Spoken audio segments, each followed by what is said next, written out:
All right, go ahead. Welcome to Coming In Hot. Thank you live from Airplay Beats for the intro music. We are recording live from Darling New Media Studios in Midtown Sac. So we got a very special guest in the building today. This is a special Mother's Day edition of Coming In Hot. So this woman that I'm about to introduce, she's known me my whole life. She's known me before I was born. One of the greatest women walking the earth today. Welcome to Coming In Hot, Ida Mae Buford Ruffin. What's up, Mom? Hi, Cecil. Hi, my son. That's quite an introduction. Yeah, thank you. Thank you very much. How was your day? How's retirement life? I've had a wonderful day. What did you do? This is a podcast. We got to talk. You know you're a talker. So let's go. Yes. Planning vacations. Yep. You like that? Yes, I like that. Planning things to do with my grandchildren for the You love summer. doing that. Planning my things to do with my Toastmasters Club You love doing that. and my gardening. Gardening. Yes. Yes. Gardening is something that I grew up with you. And, you know, like you always had a garden everywhere. You know, we only lived a couple places, but always had a garden. I remember those damn peach trees. Sorry, people. I can't cuss too much on this one. My mom already told me. But I remember picking up peaches off the ground, the smell. So we had peaches in the back. We had cherries on the side of the house, right? When we were at Westgate. There was 3 peach trees. Yeah, huge peach trees. Peach trees, and then I had a big garden with all sorts of vegetables, tomatoes, eggplant, collard greens, peppers, Always. eggplant. Yes. I always had something growing in the garden. I remember those days. I just remember cleaning up the peaches. I just remember cleaning up those peaches after peach season. But you always had, you know, your baking skills are magnificent. They always have been, you know. So I'm gonna take it all. I want to take it back a little bit, Mom. Born in Concord. So when you did you grow up any time in Concord? Were you living there, or were you guys were you, Elvin and Terry were born in Concord and then moved to Sac? Elvin and I were born in Concord. Terry was born in Martinez, and then we moved. We lived with my maternal grandmother. When she moved to Sacramento, the 3 of us moved with her. We grew up in Sacramento. She moved to Aunt Ruth, her youngest sister. They owned property in that area, the Oak Park area. And this is when Oak Park was, you know, really nice, right? You know, yes, they came in the 40s and 50s. And Aunt Ruth and her husband bought property. Okay. They owned different homes and apartments and land. And my grandmother rented property from her. Rented. And then I think when they were selling property, my grandmother moved a few times, and then my mother eventually moved to Sacramento, and we lived off and on with her. And then as my grandmother moved around, so that's why I went to about 14 different elementary schools, is moving back and forth between the 2 of them. Yeah. Yeah. So, you know, oldest of 8 children.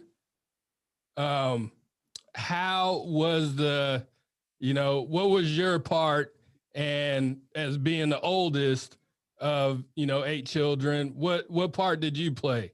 Did you play the motherly part? Did you, the fun big sis? Like, what part did you play, Mom? Well, when I was living with my grandmother did everything and I was like her assistant. So I always had to be with my grandmother preparing the meals. She did the main bulk of the work, but I had to be right at her side doing everything with her. And then in my grandmother's home, the boys were separated from the girls. So when I lived with my grandmother, I was only with females. The females they all stayed in one room. We all kept to ourselves, including she also had a housekeeper. And the housekeeper, we all lived in one room, everything was done. So when my mother was having other children and they were coming to live with my grandmother, they would I didn't have to take care of any boys. My mother just had the 3 boys. So my half brother Paul, you grew up with Paul, Yep. wonderful man. Mm-hmm. He my 2 brothers had to take care of him. I didn't have to take care of my brothers. And Okay. then when we moved back with my mom, I did all the cooking and cleaning and care for my brothers and sisters.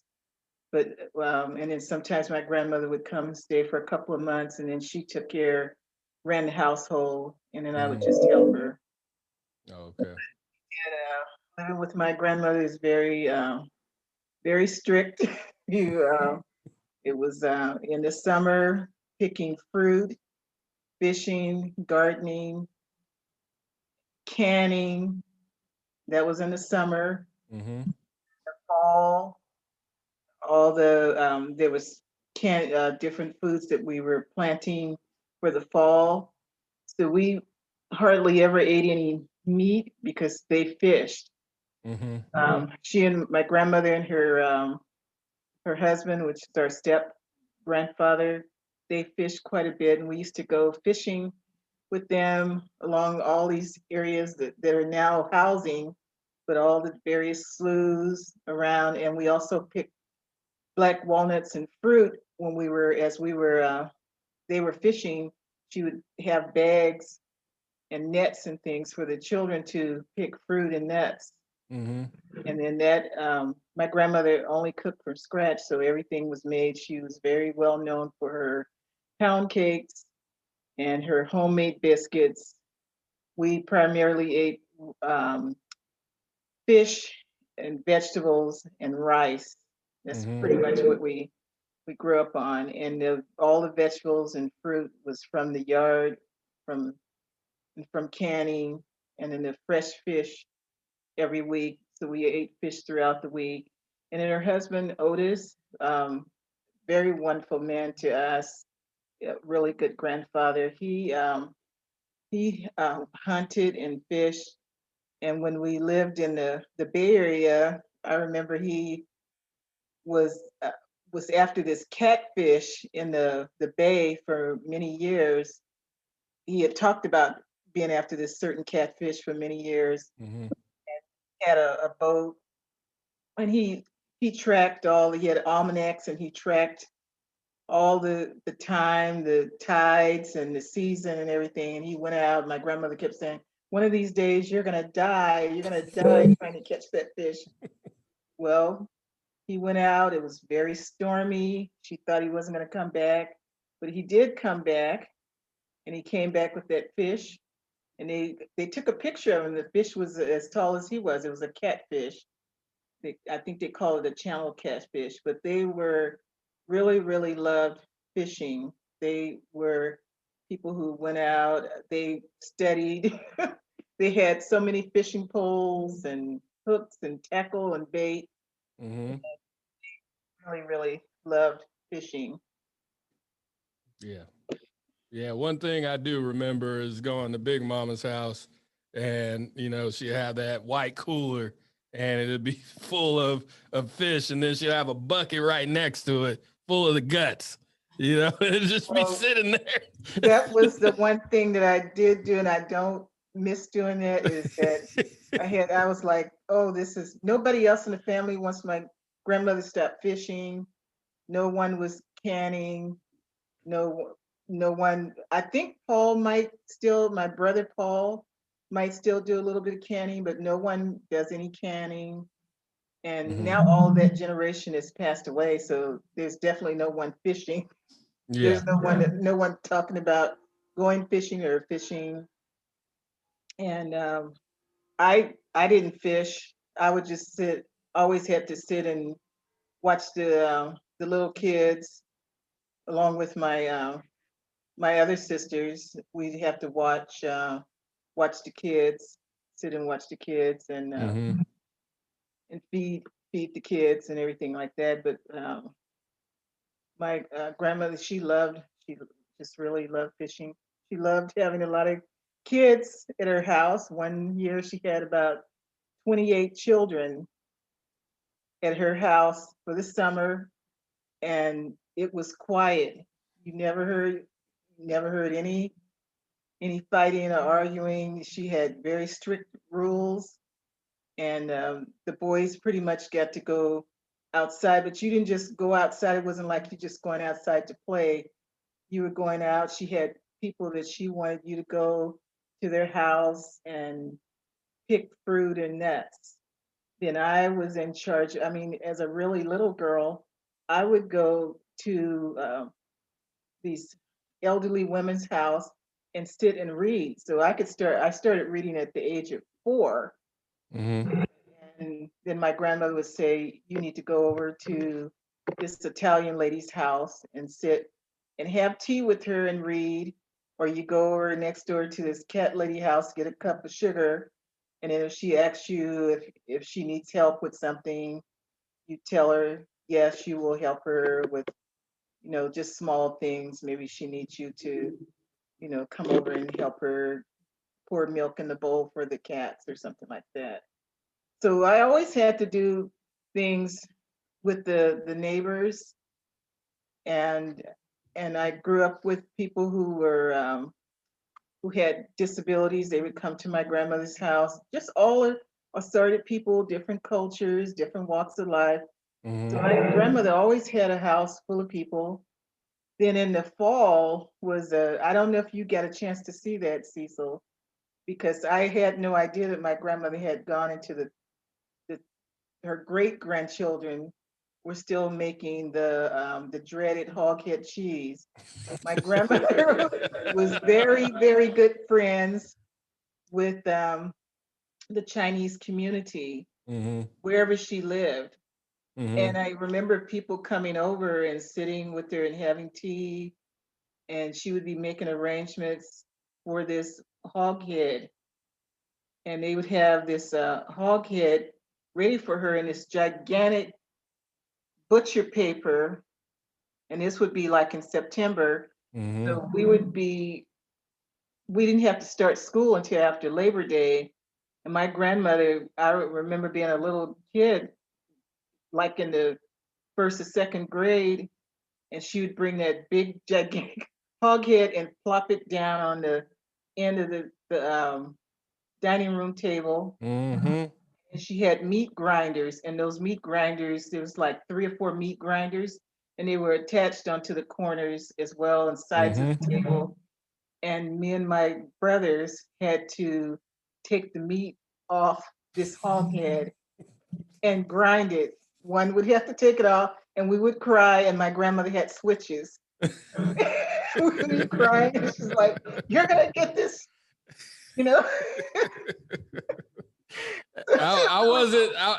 I don't think maybe I will remember if I had to do that. I Well, I'm don't gonna think tell you, I was a part of it. I remember every time she had it, I went over there and I tried it every single time, and every single time it was horrible. I don't know well, if my taste has changed a little bit now, so maybe I might like it. I still don't eat chitlins to this day. I've tried them so she many did not times. she did not cook. My grandmother didn't cook chitlings or these hog mugs. She didn't cook anything like that. She didn't cook any pig. I know some people ate pig feet and pigtail. She didn't cook. Her husband ate that, but then once he passed away, she never cooked any of that before. He ate oxtail, which I cannot stand the smell of. We didn't hardly eat any meat. Yeah. We didn't eat hardly ever eat any meat, but he, I think, liked that kind of food every so often. But she didn't eat. She didn't eat that. We ate fish. But I know that my mother would have had to be doing the hog head cheese in the fall. My generation did it. And then I know your cousins who are along your age, they were still making hog head cheese because I was telling my youngest half sister, I said, you know, at least you didn't have to make hog head cheese. And she said, what are you talking about? I made hog head cheese every September. We were turned over to, Big Mama's house, taken over there. Yeah. And she talked about having the things attached to the side and having the switch. Oh, she knew. And then I was like, but then at my grandmother's funeral, Marcus and Michael and Marcellus were saying they had to make hog head cheese as well. And I didn't know that. Oh yeah, well they grew up with Big Those Mama. were her great grandchildren, and they were making hog head cheese and picking fruit. And my brothers in Sacramento, it's like over 100 degrees. My brothers had to walk to the store and get sugar and pectin. I had to wash the jars and sterilize the jars. But we had good food. We were never hungry. No, every time we went over to Big Mama's house, there was always a spread. I just remember my favorite dessert till this day is Big Mama's blackberry cobbler. Yes. And you make it too, but oh man, it's so And the delicious. blackberries were from the It was from her garden. Yeah. We picked the blackberries when we went. We had to pick black. My nails would be black under it. So as you walk in, my grandmother said, would have bags. You weren't idle. With my grandmother, you weren't idle. So she said, as oh, this is where you got it from. I never knew the backstory of how, every Saturday morning, because I'll wake up first because I wanted to play my video games. So I wake up around 6 o'clock, but it was like clockwork on Saturday. About 8 o'clock, you come out, we washing the walls, we cleaning our bedrooms, we cleaning the bathrooms. When did I get started doing this? About 6 years old? My family they always clean. You putting your hand on the wall, you got to clean it. You're cleaning. My grandmother stay off the walls. Yep. The window washing. Trying to figure out who just leaning on the wall. Just everybody was gonna have buckets. One summer I spent helping her clean the hardwood floor. That was the hardest job I've ever done in my life, was cleaning hardwood floors. And she was always very busy. She had me. I think I was probably about, as soon as I could read, maybe 5 or 6. I started teaching myself how to do. I love doing needlework, cross stitch and embroidery. And she said, read the instructions and teach yourself, because she didn't believe in you just sitting and being idle. You should be a productive person. You need to be productive and doing something, gardening, needlework, something to show for your life. And then, of course, she was very religious. We were praying. We always had to read the Bible and pray. And then she always had the singing group, the Sunshine Choir. So all the children at her house, we had to sing. We were the Sunshine Choir. So that was Big Mama. Yeah, no, Big Mama was the best. She loved me so much, She loved all the children. She had this love about her that is unmatched, and just a great lady just to sit down and talk to. Like she, just a wealth of knowledge. And Big Mama couldn't read. That was the crazy thing about it. I did not know until I graduated from high school, and Big Mama gave me a big Bible sheet. It was huge. I still have it. It went through the flood, so the pages are all mad, but it was the gigantic one. and she wanted me to write our family history in that Bible. And I was asking her some questions, and then she told me, I can't read. And I'm like, what are you talking about? She said, I can't read. I'm like, what? And I Yeah. said, well, how are you spelling? Because she had bought a house.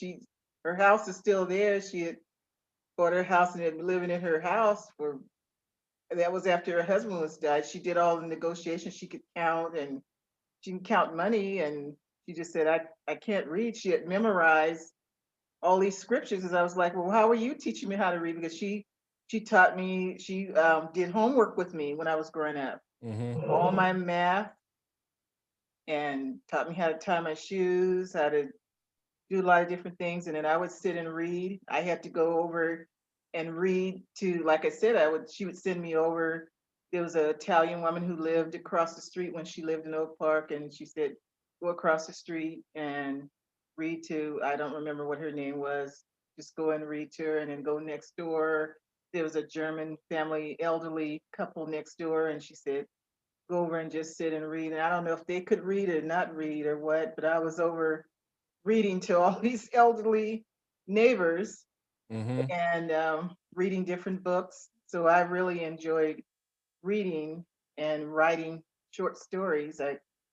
Big Mama was a great, great storyteller. I don't know if you remember all the stories, but she was a fantastic, just one of the best storytellers. And she said that those stories were handed down from her uncles and from her family. And she has poems, I'm writing them down, but those were from her great grandmother. And I also, before the last person died in that generation, I was able to get the family Bible. So it's over 100 years old, disintegrating, but it has our ancestors and from 1831 up to the 1940s. My great grandmother was recording. So, and maybe she could read and write, but I don't know why my grandmother, because all of her other brothers and sisters could read and write. I don't know why she made the choice not to learn how to read. Because I told her about programs, she started them, and she's like, why do I need to learn how to read? I've already, she was, maybe in her 50s or something, late 50s, and she was just saying, well, I've already bought a house and I've done all this and that, and I don't really need to know how to read. And people come to my house and get people to read like they've been doing. Exactly. Hey, we're gonna move on from Big Mama, great lady, like I said. Um, I'm gonna. This is what people came here for. Okay. How was Cecil growing up?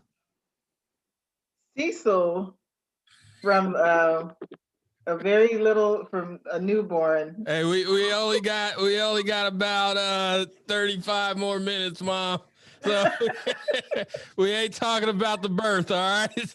Okay, well, I'm just saying, like Cecil from birth was just a precious baby. You always were very, very loving, very cuddly and everything. Just a loving little, very calm.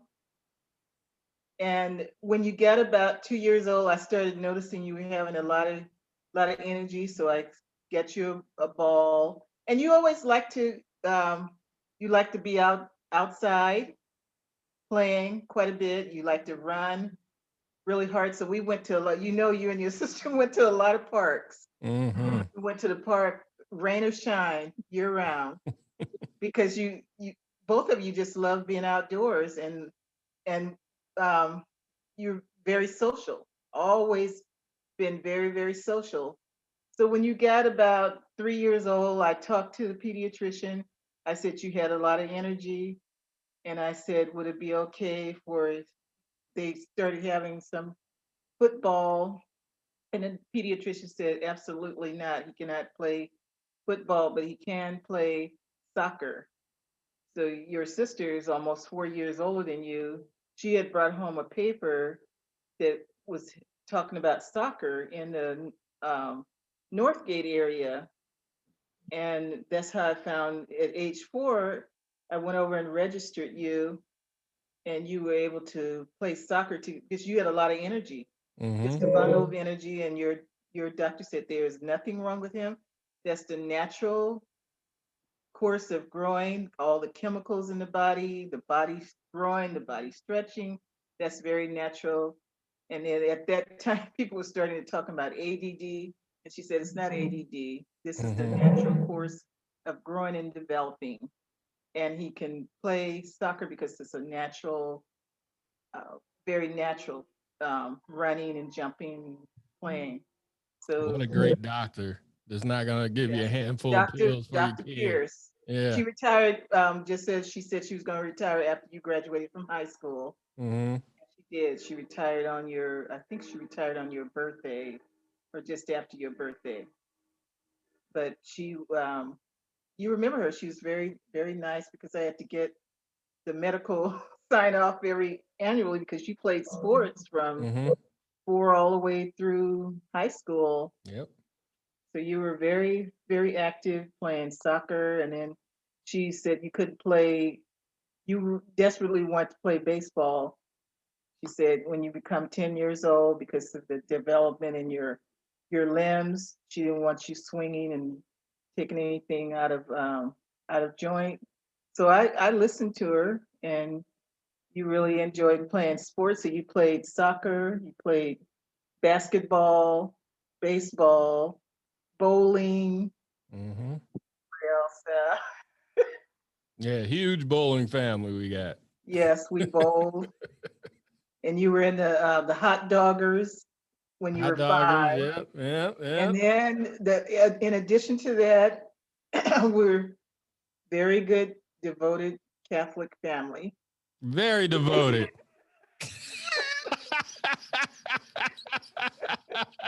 I was a lector.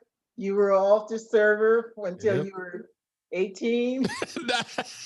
Father training. I think I stopped getting in the car at 16. I was like, Mom, I'm No, over it. no, you were 18 when you stopped. Father trainer was very. Wasn't an altar boy at 18. Father trainer was like, I'm gonna need. It's an altar man. He had men up there at age 40 still on the serving. He was like, I'm gonna need. Yes, he said, I'm gonna need Cecil, and what was that other boy? Brandon. What was his name? Brandon. There's Brandon, and then And who his was that? brother. Anthony. Anthony served. Anthony and Brandon both served. Anthony was in his 20s. Father Trainer was like, you're gonna come up and you're gonna serve on the altar today. If he saw you at mass, you're gonna Oh be an yeah. altar server. Oh yeah. You didn't have no Yes, you choice if did. you showed up. Yes, you did serve when you were 18 because your friends all came to mass with us, and Just they were laughing at me the whole time. yes. And I said, this is what you do. This is Father Trainer, wonderful priest. He passed away last year, I believe. Oh, did he end up passing? I didn't know. During the pandemic. So there wasn't, we couldn't find out anything, but wonderful, wonderful pastor. You grew up with them coming to the house, spending Oh yeah. Christmas Me Eve. and Father Trainer were cool. We were buds. Yes. Yeah. And then we also had the handicapables that I did for more than 20 years, giving people rides who were disabled. So you and Felicia were really exposed to all assorted things. So I drove for many, many years. People thought those were your grandparents, but Emma and Terrence would pick them up. Emma and Terrence, that was her name. Yeah. Emma and Pick them up from the Terrence. retirement home, and then I had Tilly, who was she was blind. She lived alone in her own home, and then I had 2 people who were hearing impaired, and we had a good time. And we would go to a different Catholic church every month. That was what that group did, was to expose people with disabilities to different Catholic churches. And we would go, and then after mass there would be a 2-hour social. So that Catholic church would host a 2-hour social that included a luncheon. So we got to see all sorts of entertainment. Remember the priest who sang like Elvis Presley, and we had the Irish dancers, music, and Boy Scouts helping.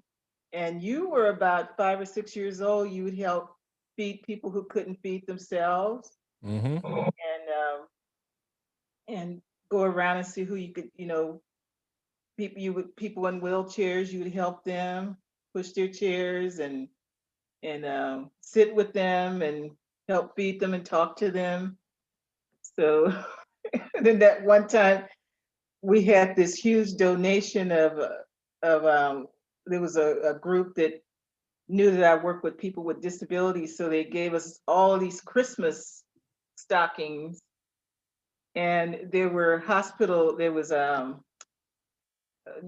I think they were convalescent hospital and in a retirement home and some other places in the area. And you went with me to hand out all these Christmas gifts to these different facilities. And I remember we had to go through the stockings to make sure that some of the things were appropriate for people who I think there was some people who had Alzheimer's and things like that. So we had to sit down with the directors and go through all the things to make sure that there wasn't anything that they might get hurt on. But I know for years, at least 10 years or more, we were picking up that elderly. They were not a couple. Emma and Terrence, they were in their 80s. And we would take them to your baseball games. I always carry chairs and the chairs in my trunk with the blanket. And you would have a baseball game on a Saturday afternoon. And I would just go and pick Emma and Terrence up and bring them out and put the chairs up and then put a blanket out, and I would have a picnic with me, and they would watch you play baseball. And you remember they came to many of your baseball games. Mm-hmm. And then they were with us on Easter, Christmas Eve. And then we took them on their birthdays. We would go to Denny's for their birthday. Mm-hmm. And Emma had dementia, but I think it was about 8 or 10 years before I found out that Emma had relatives, and they because she lived in a retirement home, there's no medical staff in that home. It's just a home where people can can live as long as they're ambulatory, they can take care of themselves. There's no medical staff there. There's a housekeeper and a cook, and I would just sign them out, and we'd be gone all day, and they loved it. They looked forward to it. Really, really look forward to us picking them up. And Emma, who was supposed to have dementia, she's like, "Is Cecil going to be playing baseball today?" And I was like, "How could she remember your name?" But then it was on like a Easter that I picked her up. We were going to go out to my big mama's house, and that's the first time that I had met one of her daughters. And she said, "Are you my mom's friend?" And I said, Oh. "Yes." She said, the housekeeper told me that for about 8 or 10 years you've been coming here. And in the meanwhile, Emma went back to her room to go get her purse. And she said, "They said you've been coming here about 10 years to pick her up." And I said, "Yes, we're on our way to go out. We're on our way out now to go, for Easter, to my grandmother's house for Easter." And I said, "Do you want your mom you want to take her?" "No, no, no, just go ahead and take her. She's been going with you all these years." She said she has places to go every time we come to say we want to do something with. She said she has places to go and people to see. And I said, "Well, she goes to church." She goes, "Well, mom has dementia." I said, "I don't know what kind of dementia she has because she goes to mass. Well, does she take communion?" "Yes, she takes communion." "Really? I didn't even know she could open up her mouth and eat by herself." I'm like, "Yes, your mother goes out. We go to the we go, and have breakfast, lunch, and dinner. They come over to my house for socials." Yeah, sound like Emma just wanted to get away from the fam. I think she just wanted to get away from the family.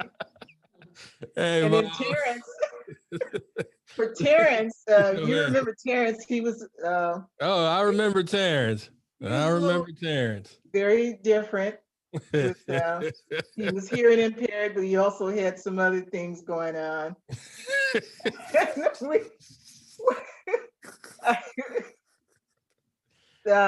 They never could find any family for him. People insisted that I was his daughter. I'm like, he's Irish. I'm not Irish. I don't. I said, no, I am not his daughter. You are his daughter, and because you're always here. He didn't have anyone. I was with him when he got sick and he was in the hospital, and then I got the priest, and I was with him all the way to the end. But because he didn't have any will or anything like that, there was nothing I could do. I couldn't get his body or anything like that. And Father Training checked into it and just said they would just put him in the potter's field until someone claimed him. Yeah. And I got a call from the county, and they were like, well, you must be his daughter. People say they always saw you with them. You was with them for 15 years. Didn't you find out any information about him? I'm like, no, run his Social Security, see where he came from. They never could find out where he came from. He had money to pay for that facility that he was in. I said, you just have to check and run things. But he was, very nice. You could talk to him sometimes, and we bought him so many gifts over the years because he always dressed really strange, and we would buy socks and t-shirts and pants and things like that. Just before he died, the director of that facility, she asked me to come over, and he had too many things. She said he had bins and he had about 10 storage units, and she had me come over, and I opened up the drawer, and I saw all the stuff that we had given him over the years. It was just stuffed in the drawer. Yeah. Yeah, good old Terrence. Yeah, he always used to have the same outfit. That's all I remember. Those brown pants, the brown shoes, and like a light brown shirt. Hey, Mom, you ready to play some games? We're gonna get into the game portion of this. Yes. All right. The first one is top 5, Mom. Top 5. Yeah, and this has to do with traveling. All right. Okay. I need your top 5 places that you traveled. Cause you're a world traveler. You've been all around the world. Give me top 5 places people should go. Any order you want. Okay. I think you should definitely go to the Oregon coast. All right. It's beautiful. And you should definitely try and one time in your life get to Australia. All right. That's The on my next one list. is New Zealand. Very beautiful. Right next door. And let's see, Hawaii. Only Get to place I've Hawaii, been. at least Maui, Yep. or do some island hopping. And then I would say explore California. I'm a native of California, and California is one of the most beautiful places in the world. It's everything here, from the desert to the mountains and snow, dry heat, humidity. So explore California. All right. That's a good top 5, Mom. All right. I got one more top 5 for you. Top 5 ways the retired mom. Wait, hold on. Let me rephrase this. All right. All right. Your top 5 pandemic rituals that you did over this last year. What's your top 5 things to do during a pandemic, Mom? Okay. Number one is to exercise. I was getting up at 5:30 with the PBS, doing the stretches and the chair exercises and yoga. So exercise. All right. And then I would say the gardening. I also did the gardening because that's something you can do at home. Mm-hmm. Um, let's see, I went through some recipes, looked through and cleaned out my recipe books. And I also went through, did some, have bags and bags of clothes. I'm ready to take over to weave, cleaning out closets. And the number one thing that I really enjoy is my little Vivi. Oh, Vivian. She Yes, loves Nana. yes, yes, yes. We Two had peas in a pod here.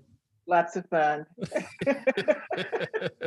Yeah, Lots of fun. so And I you set know, up the Zoom so that I could talk to the other two girls too in Georgia, yes, my other yes. two little granddaughters. So I never even thought about setting up a Zoom, and I got my own Zoom account and set it up so that I could see the girls and talk to them since they weren't able to come last year. Yep, yep. They've been out here every summer since they were born, and yeah, last year we missed them. Yes. So this is the part right here, Mom.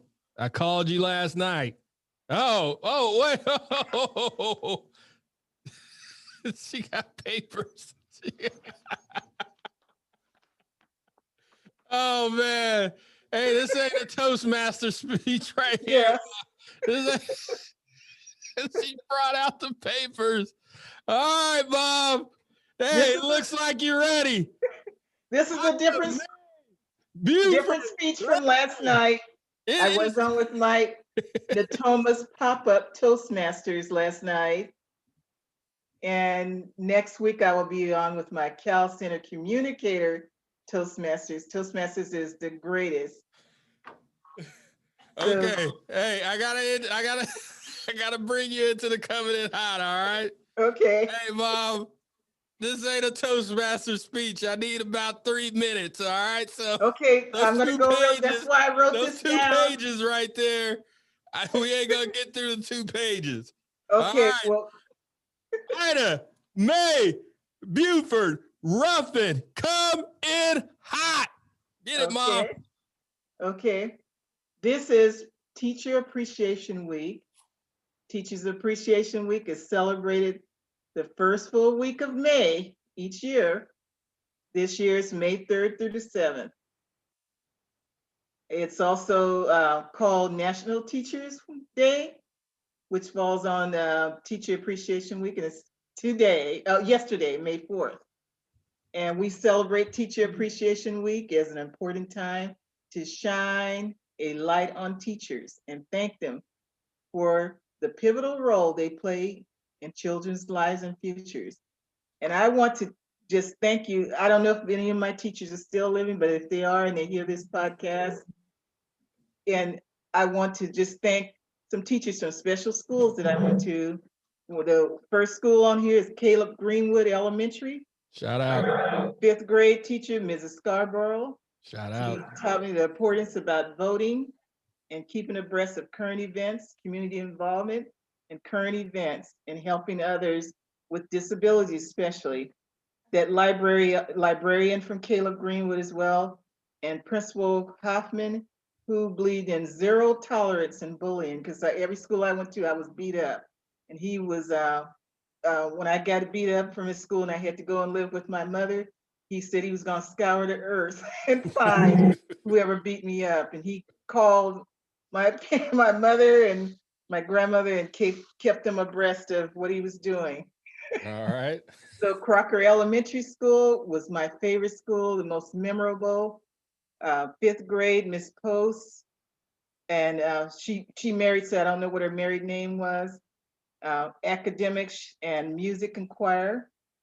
Then my 6th grade teacher at Crocker Elementary was Mrs. Drews.